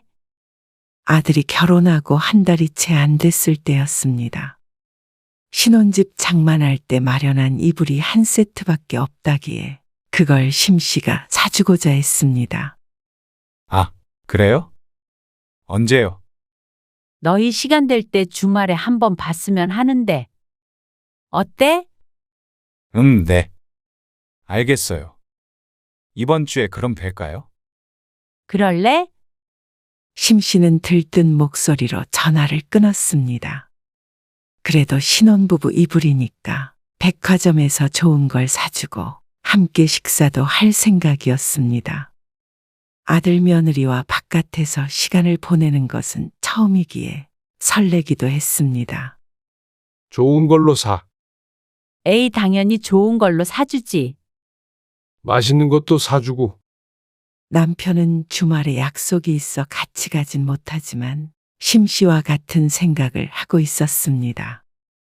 그런데 하루 전에 약속이 취소되었습니다. 같이 못 간다고? 왜? 같이 백화점에 갈 수 없다는 아들의 말에 심 씨가 의아해서 묻자 황당한 대답이 돌아왔습니다. 그게 아직 조금 불편한가 봐요. 불편하다니? 누가? 세영이요. 며느리가 불편해한다는 말이었습니다. 아, 그래? 같이 이불도 고르고 밥도 먹으려고 했어. 자꾸 봐야 가까워지지? 저도 그렇게 말은 하긴 했는데. 그냥 저희끼리 갈게요. 아, 심 씨가 당황해서 대답을 제대로 못하고 있는데 아들이 말을 이었습니다. 상품권으로 주시거나 차라리 돈으로 주시면 좋을 텐데. 아들이 웃으며 하는 말에 심 씨는 조금 황당했습니다. 시모가 불편해서 같이는 못 가겠고 사준다면 저들끼리 가서 구매하겠다는 말이었습니다. 이렇게 들으니 아들도 괘씸했습니다. 설령 며느리가 불편해하더라도 친해질 기회를 만들어주던가 그게 안 되면 돌려서 말할 수도 있는 문제일 텐데 아들의 말로 며느리와의 사이가 더 멀어지게 되는 듯했습니다.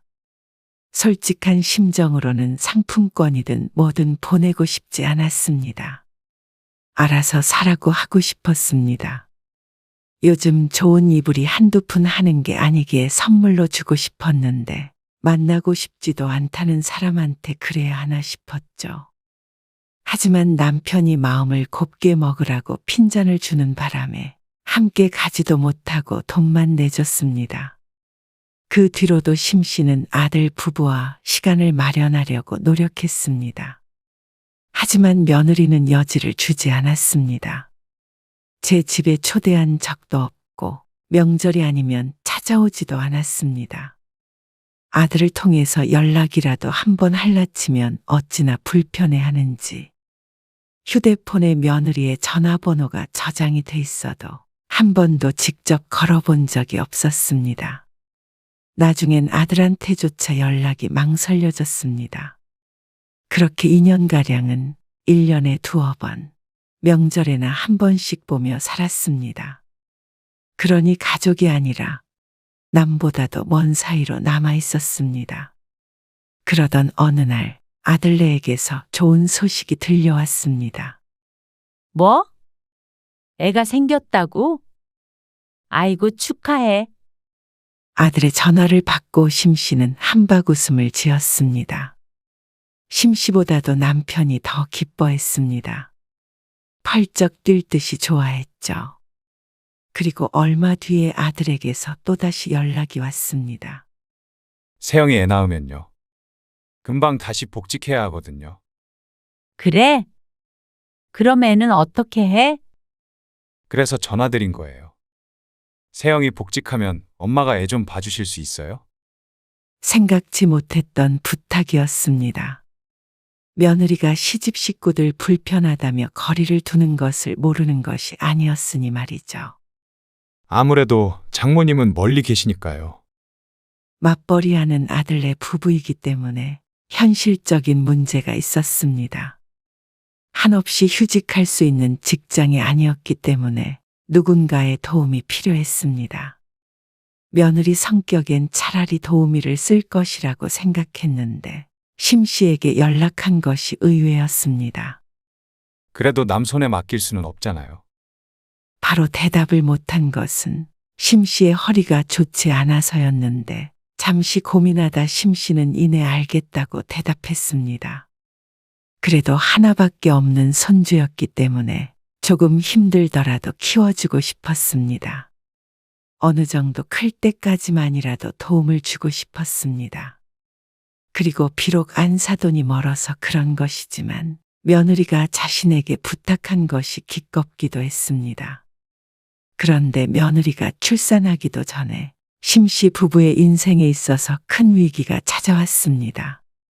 그때부터 심 씨와 남편의 삶이 송두리째 바뀌었죠. 네? 위암이요?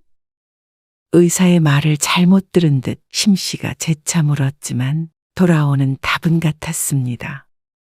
청천벽력 같은 소리였습니다.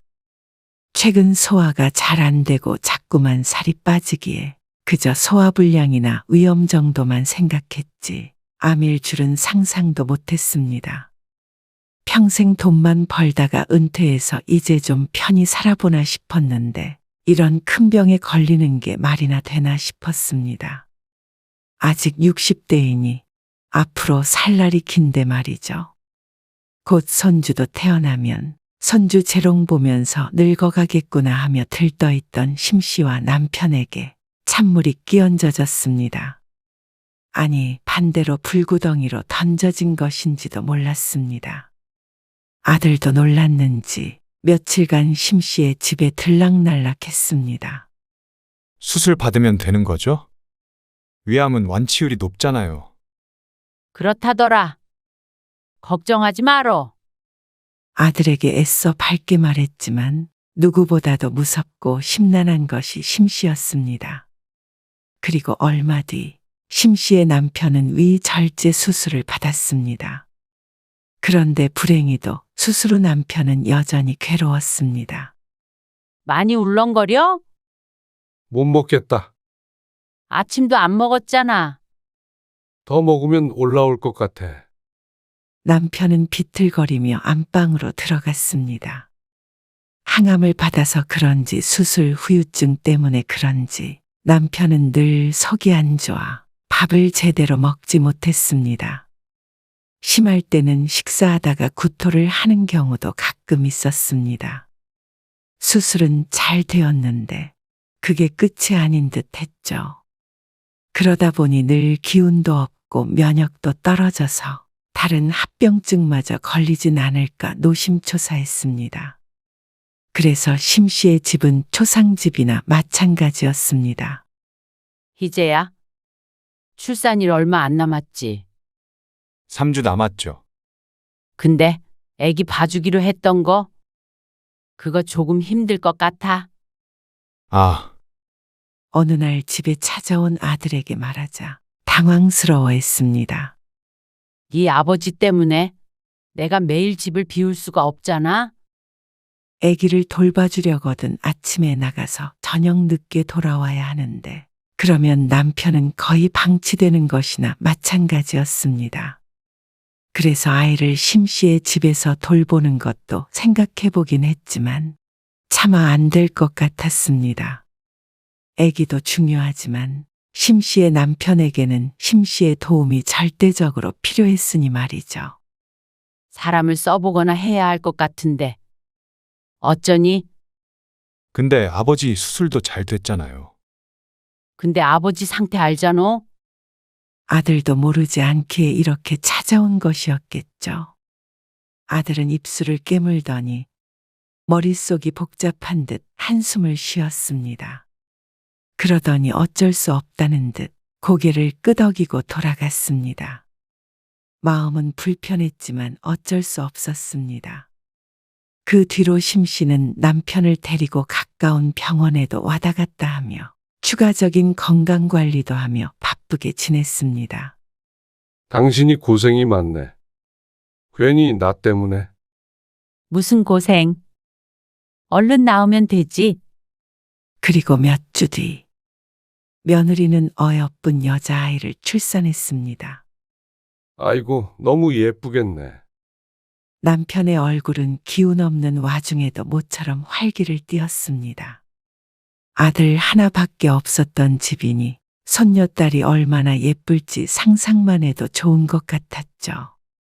선물 겸 용돈 좀 보내지. 희재 통해서 진작에 보냈으니까 걱정 마. 언제 보러 가도 된대. 조리원에서 나오고 연락 준댔어. 심씨 부부는 하루빨리 손녀가 나오길 기다렸습니다. 그리고 얼마 뒤 며느리는 아들네 집으로 돌아왔고 아이가 100일쯤 되자 처음으로 손주를 볼 수 있었습니다. 심씨는 남편과 함께 아들네 집으로 갔습니다. 그런데 며느리가 심씨를 보자마자 말했습니다. 어머님, 애기 봐주신다고 약속하셨잖아요. 그 말에 심씨는 아들을 쳐다보았습니다. 이미 아들과 말을 해놓은 상태였는데 며느리가 다시 물어볼 줄은 몰랐습니다. 아, 아버지 건강 때문에 힘들다고. 그때 말했잖아. 아들이 쩔쩔맸고 며느리가 심씨에게 말했습니다. 어머님, 아버님은 수술도 잘 됐잖아요. 항암 받으실 때는 제가 회사 쉴 테니까 평일에만 좀 봐주세요. 돌 될 때까지만이라도요. 며느리와 자주 보는 것이 아니기 때문에 평소엔 이런 부탁을 들을 일도 없었습니다. 그래서 그걸 거절해야 하는 심씨의 마음도 좋지 않았죠. 근데 희재한테 들었는지 모르겠지만 희재 아빠가 항암만이 아니고 후유증 때문에 병원도 다니고 내가 희재 아빠만 두고 다닐 수가 없어. 남편을 앞에 두고 이런 말을 하는 것이 마음이 좋지 않았습니다. 남편이 스스로를 탓할 것 같아서 말이죠. 그래도 분명히 봐주신다고 하셨잖아요. 아버님도 중요하지만 하나밖에 없는 손녀도 중요하죠. 며느리가 슬픈지 억울한지 눈가가 붉어진 채로 따지듯 물었습니다. 하지만 미안한 것은 미안한 것이고 심씨는 어쩔 수 없었습니다. 손녀딸도 무척 소중하지만 그렇다고 아픈 남편을 내팽개치고 손주만 돌볼 수는 없었습니다. 밥도 제대로 못 먹는 남편, 암에 걸린 남편. 심 씨는 남편의 건강 회복이 최우선이라고 생각했습니다. 미안하다. 사람을 써야 한다면 보태줄게. 그리고 시간 날 때마다 가서 봐줄 테니까 돌까지만 그렇게 키워보자. 이 말밖에는 할 수가 없었습니다. 허리가 아픈 와중에도 손주를 봐줄 생각이었지만 이번 일은 심 씨가 참는다고 해결될 일이 아니었으니 말이죠.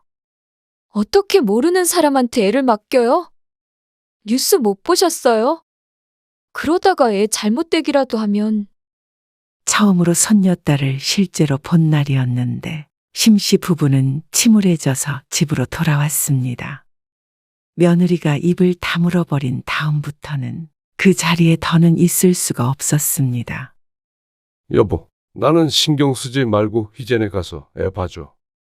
집에 들어온 남편이 죄책감이 느껴지는 목소리로 말했습니다. 그 목소리에 심 씨의 가슴이 미어지는 듯한 기분이 들었습니다.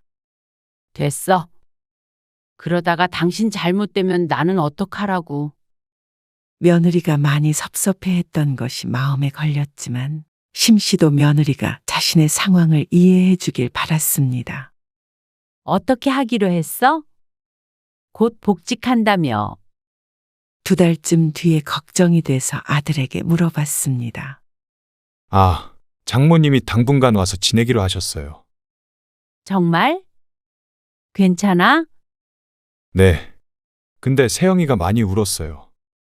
왜? 안사돈이 봐주시면 좋잖아. 장모님이 허리가 안 좋으시대요. 오셔서 고생하시니까 아무래도 마음이 그런가 봐요. 거기에다 대고 내 허리도 아프다고는 말할 수 없었습니다. 어쨌거나 아픈 와중에 손주를 보러 올라오겠다는 안사돈이 고마웠습니다. 심 씨도 눈에 넣어도 안 아픈 손주 직접 키워주고 싶었습니다. 저도 장모님께 죄스럽네요. 그 마음을 아들이라도 알아줬으면 했지만 어쩐지 심 씨 때문에 허리 아픈 장모를 고생시켰다고 말하는 듯해서 그 말이 조금 상처가 되었습니다. 주말이나 이런 때 엄마가 가서 도와줄게. 아니요. 그러진 마세요. 장모님 계신데 괜히 불편해요. 오실 일 없어요. 어쩐지 묘하게 차갑게 느껴지는 아들의 태도. 하지만 심 씨는 몸이 축났을 며느리를 위해 그리고 앞으로 고생할 안사돈을 위해 몸에 좋다는 보약도 지어서 보냈습니다. 그렇게라도 마음을 전하고 싶었습니다.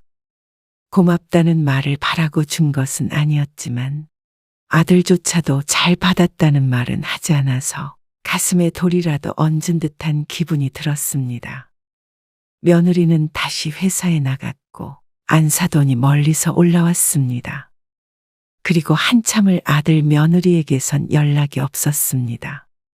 수아 보러 한번 가면 안 되냐고 물어봐봐. 어느 날 남편이 말했습니다. 당신 괜찮아? 어제는 종일 앓더니? 좀 괜찮아.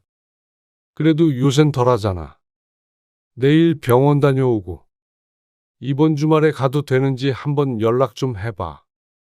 그래서 그날 저녁 심 씨가 아들에게 전화를 걸었습니다. 수아 잘 있어? 잘 있죠? 네 아버지랑 한번 가도 되니? 수아 보러. 저희 집에 오신다고요? 어쩐지 탐탁지 않아 하는 듯한 목소리. 장모님 계신데 서로 불편하잖아요. 하지만 그렇게 하다가는 돌이 될 때까지 손주 얼굴은 보지도 못할 것 같았습니다. 여태까지도 딱 한 번 보고 말았으니 말이죠. 그리고 외부 사람 오는 거 안 좋아요. 애 면역에도 그렇고. 아, 독감 유행한다는데 못 들으셨어요? 독감?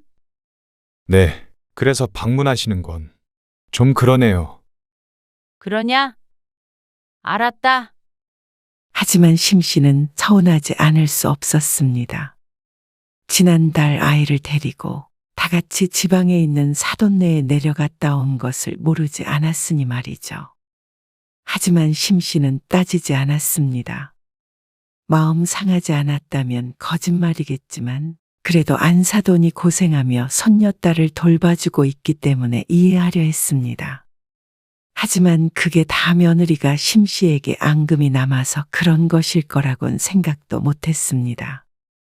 이번 명절에 올 거지? 네. 가죠. 그래 알았어. 심씨가 아들과 통화를 마치자 옆에서 남편이 물었습니다. 온대. 온대. 지난 명절에는 아이가 어려오지 않았었는데 그래도 어느 정도 컸으니 아들네가 오는 듯 했습니다. 몇 달 동안 보지 못한 손주를 볼 수 있을 거라고 기대했습니다. 그런데 얼마 뒤 명절이 되었을 때 심씨 부부는 크게 실망하게 되었습니다. 어? 희재야. 왜 너만 와? 아, 세영이랑 수아가 감기에 걸려서요. 뭐? 뭐 돌 정도로 안 좋아? 괜찮은 거야? 네, 뭐. 그래서 집에서 좀 쉬라고 했어요. 그럼 너도 있지. 뭐 하러 왔어? 그래도 오냐고 물어보시길래요. 심씨 부부는 아들과 밥 한 끼를 먹고 서둘러 아들을 돌려보냈습니다. 그렇게 명절에는 둘이서 시간을 보냈습니다. 희재한테 전화 좀 해봐. 왜? 감기 괜찮은지 물어보고. 그리고 이제 곧 수아 돌이잖아. 그리고 연휴가 끝났을 때는 남편의 성화에 못 이겨 아들에게 전화를 걸었습니다.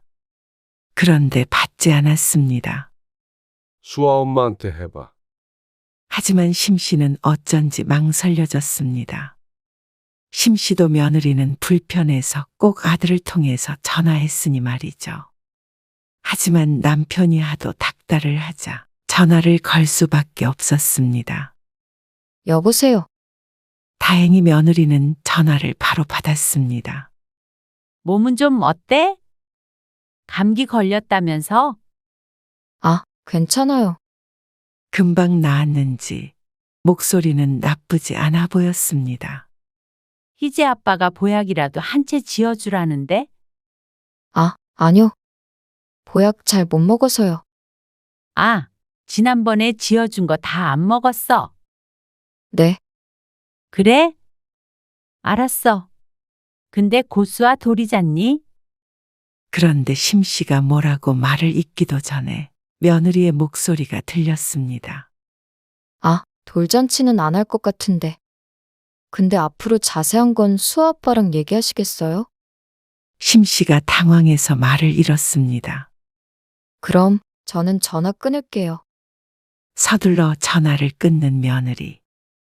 옆에서는 무슨 얘기를 나눴냐며 남편이 물었지만 별다르게 해줄 수 있는 말이 없었습니다. 그리고 얼마 뒤에 심씨의 생일에는 또다시 아들만 왔습니다. 그쯤 되자 심씨는 며느리의 태도가 고의적이라는 걸 깨달았습니다. 또 감기 핑계를 댈 수 없었는지 아들도 앞으로는 혼자만 오겠다며 못을 박았습니다. 마음의 상처를 많이 받았나 봐요.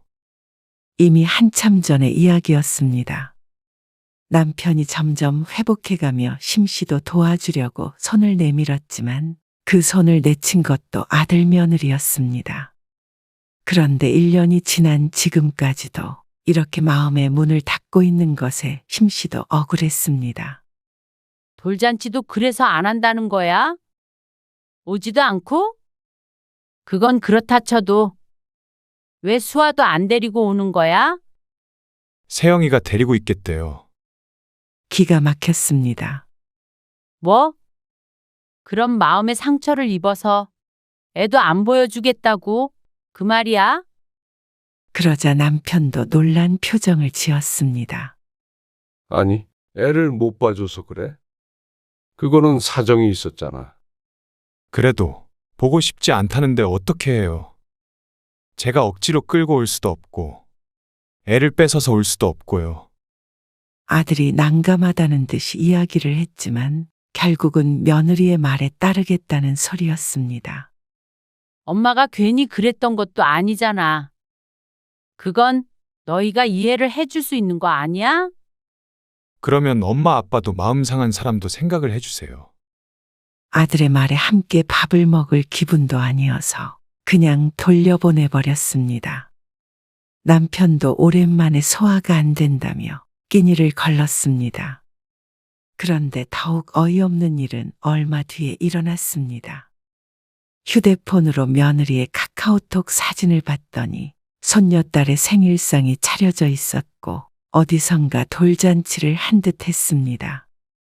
배경이 집이 아닌 것으로 보아서는 누구를 초대했는지는 모르겠지만 저들끼리 한 건 아닌 듯 했습니다. 심씨가 기가 막혀서 며느리에게 전화를 걸었습니다. 그러자 자신도 화가 났는지 한다는 소리가 더 어처구니가 없었습니다.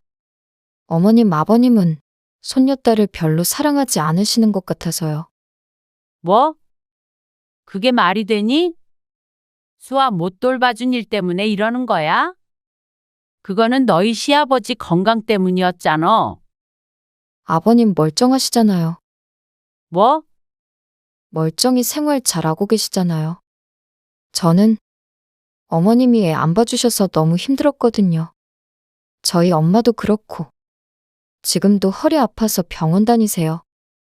그건 심씨도 마찬가지였습니다. 그리고 남편이 이렇게까지 회복되는 데까지 결코 쉽지 않았습니다. 남몰래 눈물도 많이 훔친 나날들이었습니다. 자세한 사정은 모르기에 이런 소리를 하는지 아니면 알고 싶지도 않은지 며느리는 심씨의 가슴에 대못을 박았습니다.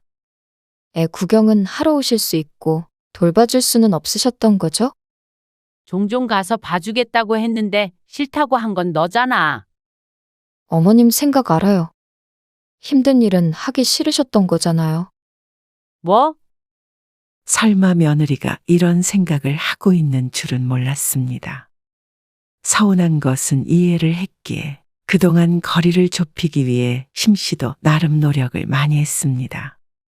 그런데 며느리에게 있어서 자신은 그저 아이도 보여주고 싶지 않은 못된 시어머니일 뿐이었죠. 따지러 전화했다가 심씨는 망연자실해서 전화를 끊었습니다. 남편이 아들에게 전화를 걸자 아들은 며느리의 마음이 풀릴 때까지 기다리라고만 할 뿐이었습니다. 아무리 변명해도 소용이 없으니 방법이 없었습니다. 아들도 그런 며느리를 따라서 발길이 뜸해졌고 심씨 부부는 자식을 잃은 듯한 기분이 들었습니다. 1년이 흘러도 풀리지 않던 며느리의 마음이 조금쯤은 녹았는지 아들에게서 뜬금없는 연락이 왔습니다. 그런데 그 내용이 참 이상했습니다. 좀 도와주세요. 도와달라니. 무슨 일 있어? 그게 요즘 경제적으로 좀 문제가 있어서요. 둘 다 멀쩡한 직장에 다니고 있는데 무슨 문제가 있나 싶었습니다. 그런데 아들이 무슨 투자를 했다며 상황이 안 좋다는 이야기를 했습니다. 자세히 무슨 투자인지는 말하지 않았지만 심씨 부부에게까지 손 벌릴 정도로 사정이 어려운가 싶었습니다. 심란해지려던 찰나에 아들이 던진 이야기를 듣고는 심씨의 머릿속이 차갑게 식는 듯한 기분이 들었습니다. 도와주시면 수아 보여드릴게요. 뭐? 수아 데리고 한번 갈게요. 이번에 도와주시면 세영이도 별말 안 할 거예요. 어처구니가 없어서 헛웃음이 터져나왔습니다. 그러면 안 도와주면 앞으로 손주 얼굴 못 보는 거야? 안 도와주실 거예요? 할 말을 잃었습니다. 아들은 도와주실 걸로 알겠다며 전화를 일방적으로 끊었습니다. 이런 아들을 평생 키우고 손주가 생겼다고 기뻐했던 과거를 차라리 지워버리고 싶었습니다. 서운한 일이 있었다고 손주를 인질로 삼아서 돈을 요구하는 것이 악질이었습니다. 남편도 그 사실을 알고는 며칠간 밥도 제대로 못 먹을 정도로 상심이 컸습니다. 그리고 안색이 안 좋다 싶더니 병원에 입원까지 하게 되었습니다. 다행히 큰 이상은 없었지만 그래도 새벽에 심씨 부부는 심장이 땅으로 떨어진 것만 같았습니다. 위암이 재발이라도 할까 싶어서 크게 놀랐죠. 위험이요? 마침 아들이 전화를 했길래 병원이라고 알렸습니다. 하지만 아들은 아버지의 건강 상태에는 전혀 관심이 없어 보였습니다. 며느리에게서도 전화 한 통 없었고 말이죠. 지난번에 말씀드렸던 거는요? 보내주시는 거죠? 이렇게 보니 며느리를 탓할 것이 없었습니다. 가장 문제가 아들인 듯 했습니다. 아들조차도 자기 부모를 신경 쓰지 않는데 어느 며느리가 시부모를 걱정할까 싶었습니다. 허탈함에 속이 쓰렸습니다. 뭘 위해서 아들 며느리 한마디 한마디에 안절부절했나 싶었습니다. 이런 자식이 낳은 손녀가 뭐가 그렇게 애틋하다고 얼굴 한번 보고 싶어서 쩔쩔맸나 후회가 됐습니다. 내가 돈이 남아 돌아서 썩어도 널 도와줄 일은 없을 거야. 네? 그게 무슨 말씀이세요? 그러면 수아는 안 봐도 된단 말씀이세요? 그래. 그러든지 말든지 이제는 신경도 안 써. 나도 이제 수아 보고 싶지도 않다. 손주라고 하나 있는데 그 얼굴을 몇 번 보지도 못했습니다. 핏줄이라는 이유로 손주가 예쁜 것은 자식이 예뻤을 때나 그랬습니다. 아들 며느리에게서 정이 떨어졌고 남보다도 못한 손주 때문에 거금을 보내야 할 이유를 찾지 못했습니다. 그리고 그런 식으로 본다면 그게 무슨 가족인가 싶었죠. 후회하지 마세요. 그래. 부디 너도 후회하지 말아라. 심 씨는 매몰차게 전화를 끊어버렸습니다. 차라리 잘 됐는지도 몰랐습니다. 사실 심 씨는 마음속으로 진작에 포기를 하고 있었습니다. 세상 천지의 애를 가지고 부모를 협박하는 자식이 어디 있나 생각하면 아들 없이 사는 게 더 나았습니다. 그런 괘씸한 불효자식을 신경 쓰느니 그 시간에 남편 건강을 한 번 더 돌보아야 했습니다. 결국엔 곁에 남는 것은 자식이 아닌 듯 했으니 말이죠. 아들은 심 씨의 거절에 화가 난 듯 얼마간 연락이 없었습니다. 하지만 이제 아쉬운 것은 심 씨 부부가 아니었습니다. 자식과 손주는 안 보면 그만이었습니다. 몇 년간 피눈물 흘려가며 정을 뗐으니 심 씨에게는 오히려 쉬운 일이었습니다. 이번엔 아들이 쩔쩔매야했습니다. 정말 이대로 연 끊으실 거예요? 그래. 모르는 사람처럼 지내고 싶으니까 앞으로는 이렇게 전화하지 말아라. 아니, 우리 장례식에도 오지 말아라. 엄마, 무슨 말을 그렇게 매정하게 하세요? 매정? 너 같은 아들 없다. 아들의 말대로 매정하게 말하곤 전화를 끊어버렸습니다. 머리도 가슴도 지끈거렸지만 한편으로는 후련했습니다. 남은 인생 우리 건강만 생각하며 살기에도 힘들었습니다. 자식 눈치 보고 뒷바라지 하느라 시간 쓰고 만병의 근원인 스트레스까지 받고 싶지 않았습니다. 그동안 받았던 것으로 충분했습니다. 더 자식 생각했다가는 남편뿐만이 아니라 심씨도 큰 병에 걸릴까 무서웠습니다. 어쩌면 아들에게 했던 말처럼 자식 없이 사는 삶이 더 행복할 수도 있겠구나 싶었습니다. 그래서 아들의 전화번호도 며느리의 전화번호도 차단해버렸습니다. 그리고 이미 마음 떠난 자식은 더 이상 사랑하지 않기로 다짐했습니다.